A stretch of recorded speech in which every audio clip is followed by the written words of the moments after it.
الشيطان الرجيم بسم الله الرحمن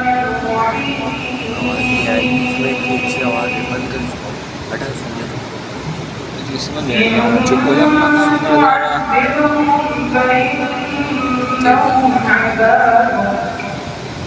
وإن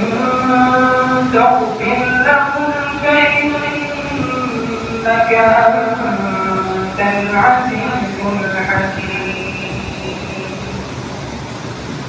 قال الله هذا يوم ينفع الصادقين صدقهم